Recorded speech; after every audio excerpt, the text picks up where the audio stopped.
Hey there. Miss Androne, Traveler. Hey there. Paimon's here too! She was just helping them sort through their things. How did your chat go? That was fast. The call only just ended. Well, you said it was urgent, so we got here as quickly as we could. Albedo, I have some alchemy questions for you. I see. Looks like my knowledge proved useful after all.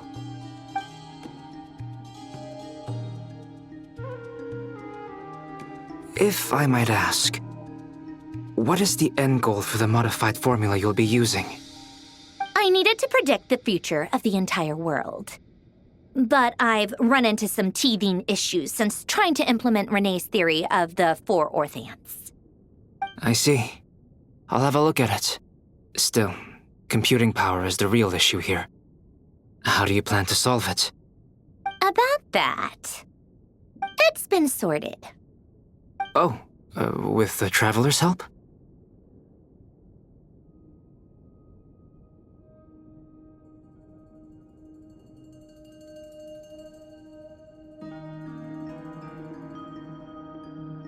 Actually, you're not wrong. He found the person with the solution. Was it Hat Guy? Yeah, it was him. Wow! Go Hat Guy! Seems like all that time studying at the academia is paying off big time. But where is he? Wasn't he the one who asked Albedo and I to come here? Come with me.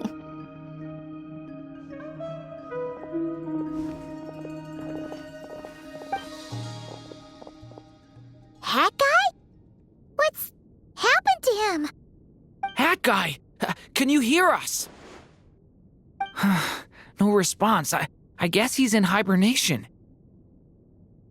Hat Guy mentioned that he was a puppet. It seems that his functions are currently shut down. I presume this has something to do with the solution to your computing problem. That's right. He and the Traveler came to see me. Wait, what? You have a solution? Would you calm down? Why do you always react so hysterically to everything? Excuse me? How would you know? You shouldn't be so quick to judge complete strangers. It's very bad manners. Oh, please. It doesn't take that long to figure out that you have a temper. Where does a mere student get that kind of confidence? I've actually published more papers than you. Not that status counts for much. Even Paimon's applied for academia admission. Huh? Are you serious? See? This is why I can't be bothered to explain myself. She recognizes no one's skills but her own. Okay, fine. I'll hear you out. So, tell me, how do you propose to solve my computing power problem? This world itself is constantly processing all kinds of information. If it's the world's future you're trying to calculate, you need a processing device that's designed to cope with that volume. Easier said than done. Only Irminsul can handle that kind of... Wait, is that what you're suggesting? But surely we can't just plug my formula directly into the ley lines. You should be able to tell that I'm not human, right? Yeah, I noticed. The technology, though, seems pretty ancient. Very different from Fontaine's. It's a completely different system. Conrian, to be precise. I'm what they would have called a puppet. Puppets need an energy source and processing power. The artisans who built them sought out the materials most suited for that purpose. You? Do you mean... The Traveler and I have talked it over. He's willing to vouch for you. So, I'll allow you to borrow my core for your calculations. It was built using wood from a silver white tree, which makes it a small part of Irminsul. Conrian technology and Irminsul wood. Who in the world could have built you? Are you sure about this? A puppet without its core will cease functioning completely. And if it's left in that state for too long, it might not recover. You could die if you do this. You do realize that, don't you? I can put two and two together, yes. No need to rub it in. I won't lie to you. This has never been done before. I cannot guarantee your safety. Doesn't matter. I'm prepared for the worst. Did you two actually talk this through? Is he... Are we really considering this? Yes, we discussed it. The bottom line is, he trusts me, and I trust you. Let's give it a shot, shall we? Honestly, I have no clue where this kid even came from. But for whatever reason, he lent me his core to use in my formula. I'm very close to finishing my calculations now, and the core is currently in use. So I'm sorry, but I can only show you a sketch right now. This is what the core looks like. A silver white branch. It certainly matches the legends told about Irminsul. Is Hat Guy gonna be okay? He's not gonna die, right? Right? In theory, he should be fine. As long as we put his core back in time. Beyond that, all I can say is that I'll try my best to avoid risk and make sure the core doesn't sustain any damage. I think I know why you called us here now. Someone needs to watch over his body and make sure it's protected until the process completes. Correct. He said that the only ones he trusts here are you two, and the Traveler. And the Traveler will have other work to do.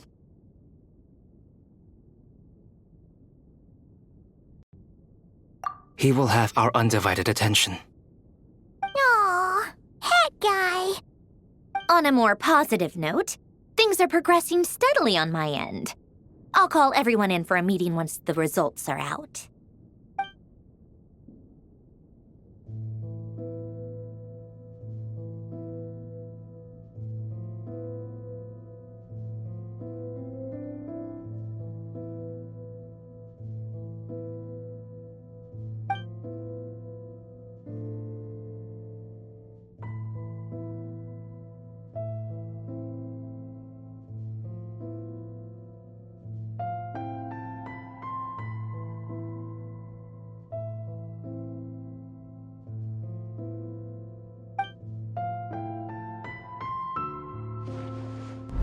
The worst case scenario with the core removal is either a system reset or a total loss of function.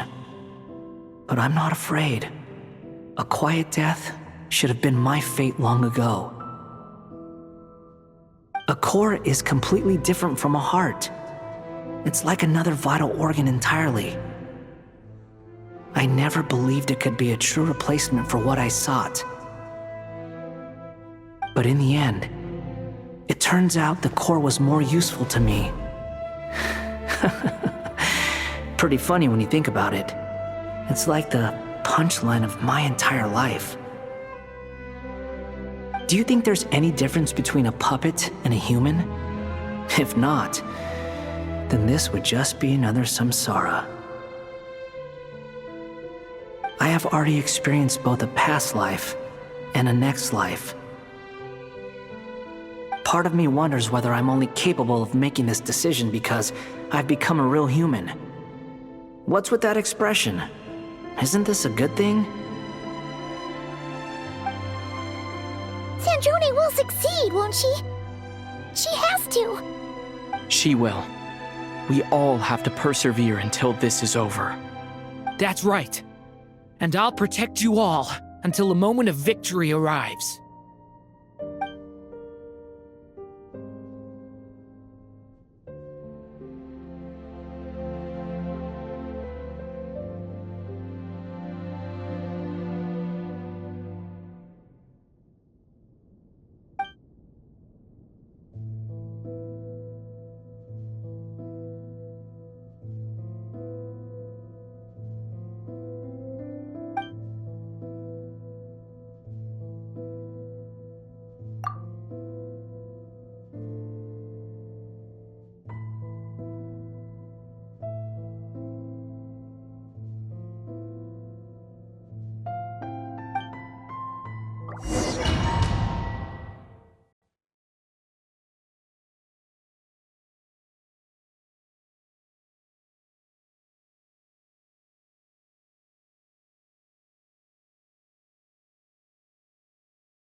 Who are you? Call me Sonnet. You have the same power as Canon. Sonnet. So, you're the goddess of the iridescent moon? Oh, goodness! You recognize me? Well then, what's your name? Columbina. Columbina Hyposelenia. Hyposelenia? What a lovely name. Did you choose it yourself? It was a joint effort between me and my friends. Friends? You mean your friends in the heavens? Huh? Oh, sorry. You must be exhausted. I apologize. Hang in there. Let me introduce you to my older sisters. Do you mean the other two moon goddesses? Arya and Canon? Wow, you sure know a lot. Hey, does that mean that our story goes on into the future? Oh, I guess that wasn't the best question to ask. It's alright. We were prepared for that possibility. You could say we were too prepared. I can't even remember how long my sisters and I have been here by this point. When did you get here? How long has it been? I can't say for sure, but it feels like it's been forever. I see. Are you feeling all right? You look a little unwell. I can hold out a while longer.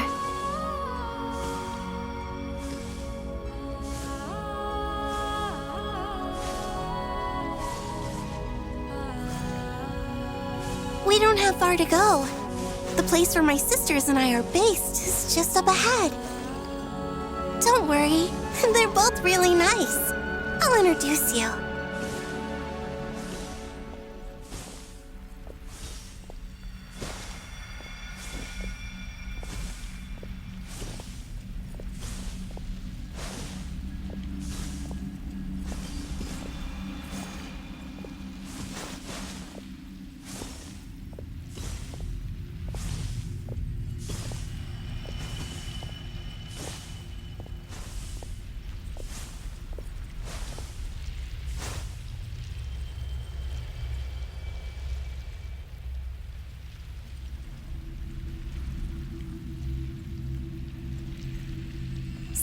course! I'm back!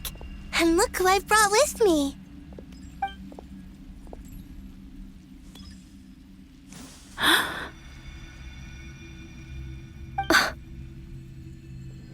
It's our lovely little sister, born in the far future. The pleasure is all mine.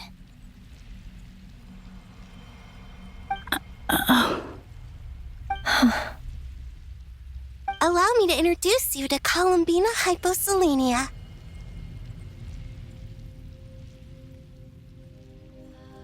This is Arya, the goddess of the eternal moon. And this is Canon, goddess of the frost moon.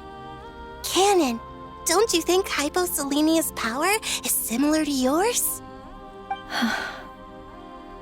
Hello, Columbina. I apologize for our startled reaction just now. And please, forgive our little sister if she's been annoying you. She tends to talk a lot. It's fine. You seem shy. Don't worry, Columbina Hyposelenia. No one can hurt you here. Could you tell me where here is? Please. I must know.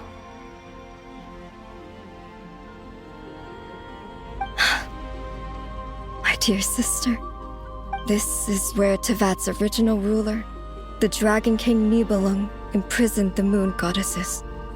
What? You're scaring her, Canon. No, I'm fine. Please, continue. Nibelung, our original master, created us in the distant past to maintain Tevat. But he left this world and traveled into the dark universe beyond, to explore worlds vaster still. Day and night, we fulfilled our duty in the heavens, until the day that the first descender arrived. The great ruler of the firmament. The heavenly principles. Is that what later generations call them? I see. But we did not reject them at first, nor did they seem to harbor ill intent towards this world. We coexisted in peace. They were like a guest in our home. Slowly, however, we came to realize that our guest had a growing desire to change and dominate the world. And you didn't stop it? No. There was an order to the rules they set up that Nibelung never taught us. We wanted to know if this order would bode good or ill for Tevat.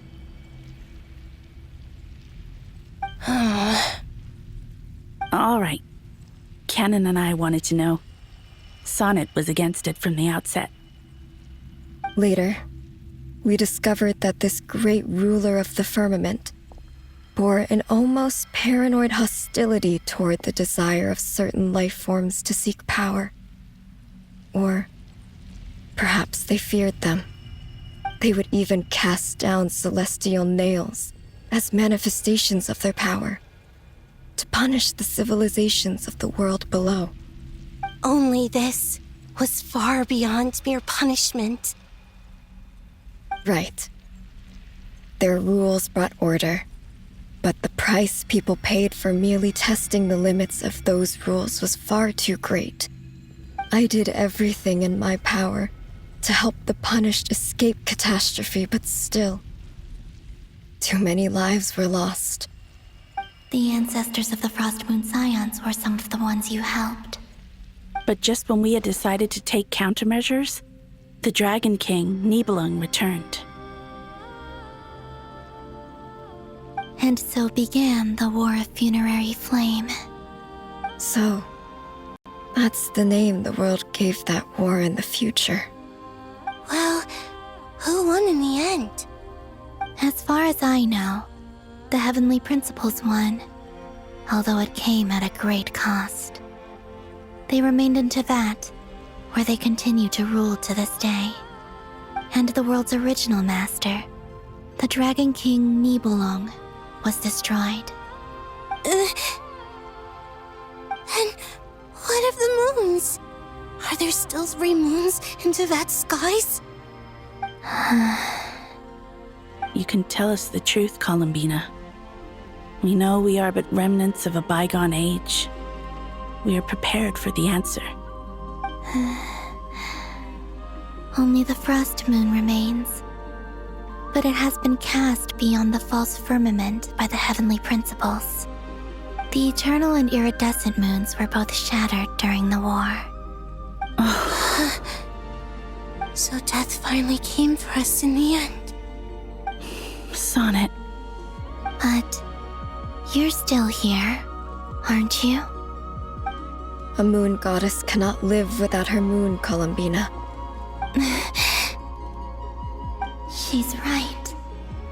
That's why I began to disappear. Because the frost moon is cut off by the false sky. How much worse it would have been if it were outright destroyed. Our souls may endure within this lunar palace, but if our moons are destroyed, Then we shall disappear the moment we depart from it. I'm sorry. There's no need to apologize to us, dear sister. If anything, we owe the world an apology. If only we'd decided to act sooner, rather than arguing amongst ourselves. all the more reason not to spend this time in regret and repentance. Instead, we should focus our efforts on how we might help our future sister. Sorry? Don't you see, Columbina, your story is not yet over. Is that not why you are here?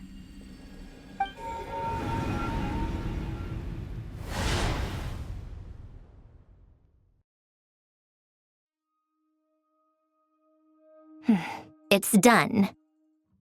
Initiate numerological array. Continue running primary process. Calculate the world's fate through extrapolation, and identify nodes of potential change. Secondary process, scan for moons. Still 4. The number of moon marrows hasn't changed. Wait, let me think. Is it possible that there's something I've been misunderstanding about the moons all along?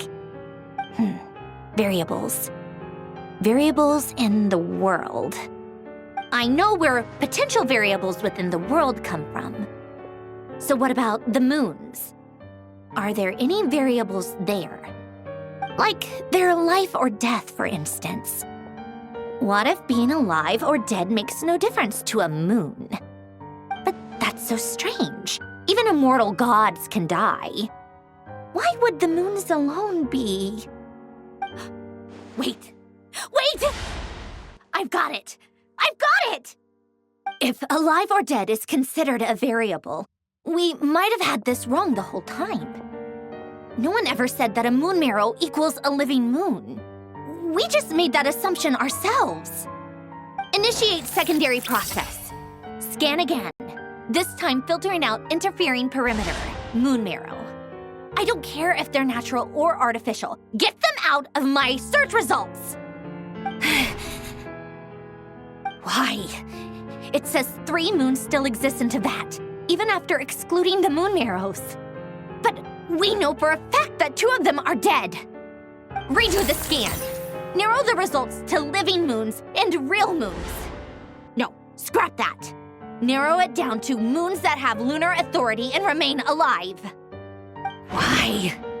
Why is it still 3? What is this, Columbina? Has the world lied to us?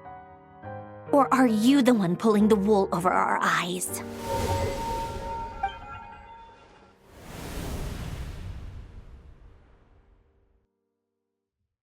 So, you think that the moon's reflection might be where Nibelung imprisoned the 3 moon sisters? Yes, it would explain a lot, such as why that space would respond to a moon goddess's power, opening the moon gate at her command. It would also explain why Miss Columbina has been unable to leave, and why time flows in reverse there. In the messages she sent, Columbina promised us she'd find a way to return, but we have no way of knowing how, when, or where this might happen. The fact that she still has yet to reappear in this world indicates that returning from that place is no easy feat. We cannot afford to simply wait for her. So you're saying, if she could return by her own power alone, she would have done so long ago?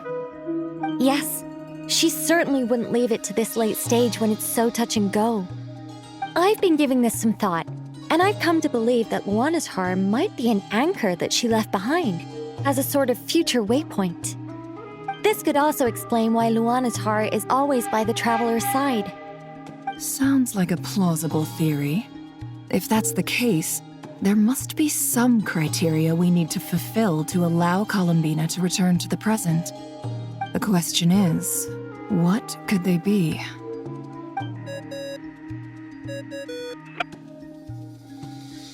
Hello? Listen up! This is extremely important!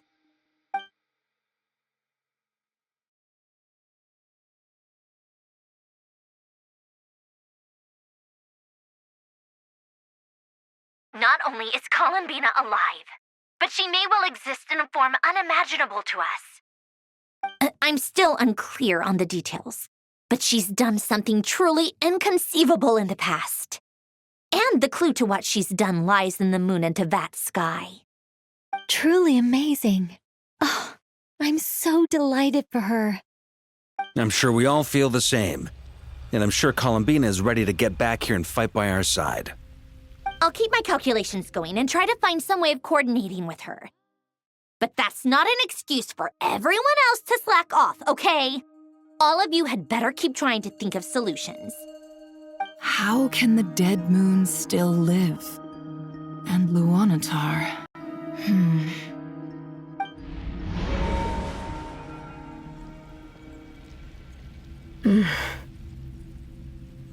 It's hard to believe that's what will happen in the distant future.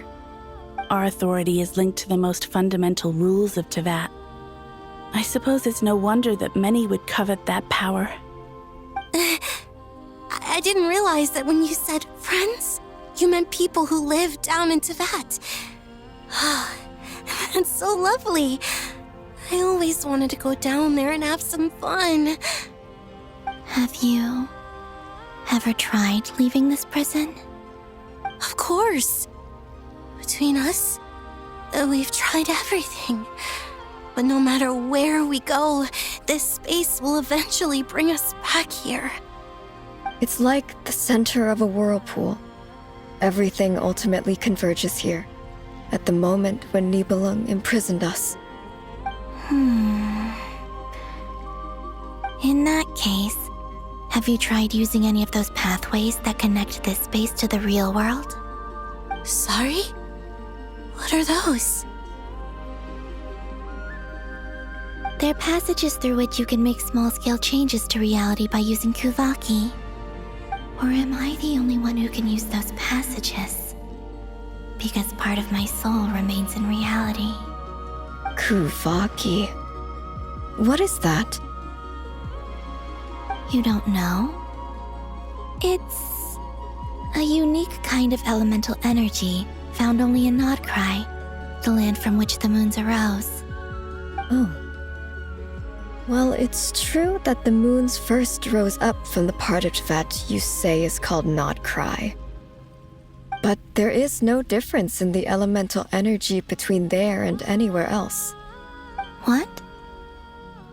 Could you show us some of this Kuvaki? Hyposelenia? Maybe if we see it, it'll make more sense. Okay.